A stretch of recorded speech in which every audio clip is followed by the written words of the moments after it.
Growing up in Nicaragua during the revolution, or at least on the birth of the revolution, was a little bit traumatic, if you could imagine, for a young boy. In this case, it was my brother and I, my brother being an older than I am. When this whole Sandinista thing started, and as we were attending school, every day going to school was an experience. And one that I can recall is returning from school to home. One evening, we had cousins over there. Some of them already passed away, in which we would walk all together just to make sure that we all stayed protected. As in families, there's always somebody in the family that's going to play the other side of the coin. And that for us was Johnny Phillips. Johnny Phillips was in favor of the revolution at that time. So he had different agendas against the Nicaraguan army. The Nicaraguan army in those days was flooding the city, just patrolling the streets to make sure that there was no insurgents, walking around or planning some sort of attack. So I remember this one time where this Jeep full of Army nationals was driving down the street in these yellow Jeeps. They were brand new Jeeps that looked pretty cool, actually. And we were walking towards home as in a group, as I mentioned.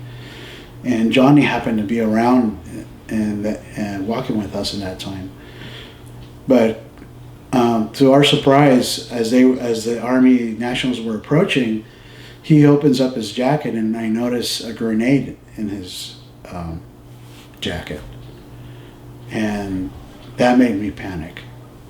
And the first thing that I thought to myself is, if these guys, the Army nationals that is, spot this grenade, then we're pretty much all toast here. So this is my chance where I need to do something. And I decided just to do that. And again, remember, me being a little boy, this is what war does to people, right? It enhances your maturity, I guess, and the adrenaline starts kicking in a little bit sooner than what you think. Excuse me. So I decided that I was going to take action. And what that was is, as he reaches in his jacket to pull out the grenade, I decided to tackle him. And I tackled him, and I made sure that grenade did not leave his inside pocket, because I knew what the repercussions was going to be. So I stayed on it, and him being a lot taller and a lot stronger than me, I made sure that grenade stayed down there. Of course, taking a chance that he might accidentally pull the pin and we would both be gone. But I was successful. Otherwise, I would not be talking to you here today. So I was successful in doing that, and I kept him down, wrestled him so he wouldn't take that out, and the Jeep drove by, and they were just laughing and saying, like silly kids, right? But little did they know what was happening.